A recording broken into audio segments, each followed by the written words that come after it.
Hey everybody, Alicia the Dance Dragon Slayer here, and I'm going live, something I don't do very often, but I'm going live to share 3 tips with you on how to slay those age-related dance dragons. So, I'm about to approach my 38th birthday. It's right around the corner. Yes, honey, I said 38. Honey has lived, okay?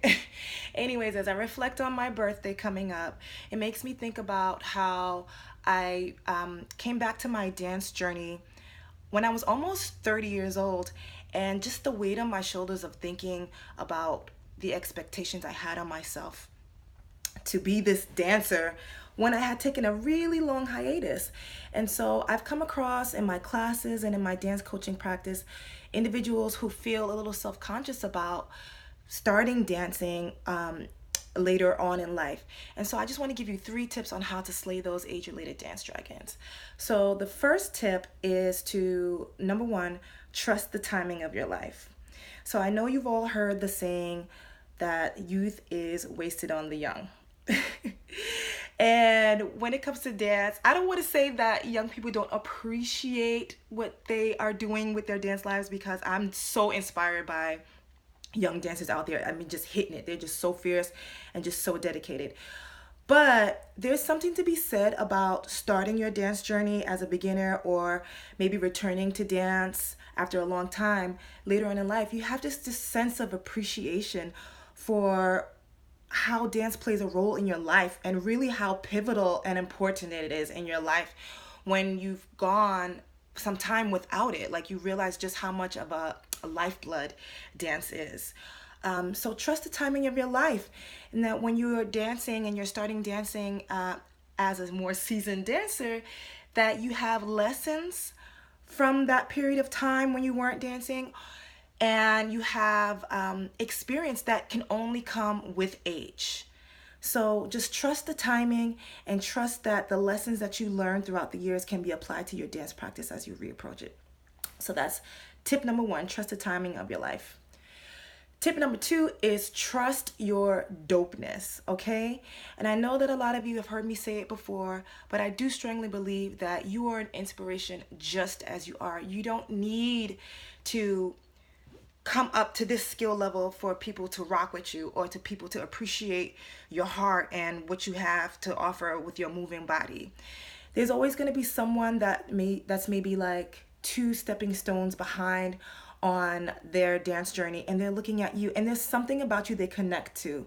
Maybe it's the way you move, or maybe it's your size, or where you come from, or something about your lifestyle that is a mirror for them. And they see you as you are approaching dance, and it sparks something in them. So trust your dopeness wherever you are in your journey. And then tip number 3 is to know that any goal you have in dance is accomplishable through what I call the 4 P's, and that's practice, persistence, patience, and passion. Okay, so it wouldn't be right for you, it wouldn't be fair for you to expect that as you jump into dance that you can, put your leg up to this part of your head, as opposed to, really what it is, which is like barely off the ground. I mean, it's baby steps. You have to do it in baby steps. But guess what? Eventually, if you keep at it, you can do it. Okay? So just know that anything is possible. And we're older. Some of us have families, jobs. We're busy. We may not have the time in the past to dance 6 hours a day, 2 to 4 hours in one setting. We got a lot going on. That doesn't mean that you're not as passionate. That doesn't mean you don't have dance goals. That doesn't mean you don't want to go deep in your training. You do. But you have to take the time, and you have to keep at it. You have to stay persistent with it. So the 4 P's, know that you can do anything you want to. It's just going to take practice, patience, persistence, and passion. So there you go, guys. The 3 tips to slay your age-related dance dragons, okay? So just to recap, tip number 1 is trust the timing of your life. You started late, you have experience. That experience is going to filter in your dance and make you even more fierce, okay? So trust that. Tip number 2 is own your dopeness. Know that wherever you are in your journey, there's going to be somebody that rocks with you, and you're going to be an inspiration. And you know what? It doesn't even have to be someone else. You rock with you, and you inspire yourself because you're doing it. And then tip number 3 is that think about your expectations and your goals with dance, and know that you can accomplish any of them that you want to through the 4 P's, and that's practice, patience, persistence, and of course, passion. If you want to work with me as a dancer, I'm a dance inspiration coach. If you want to work with me, go ahead and hit the link in my bio. You can set up your inspired action call. And what I do is I help people transform their mindset first to find confidence, to find flow, so that they then can go deep in their dance practice.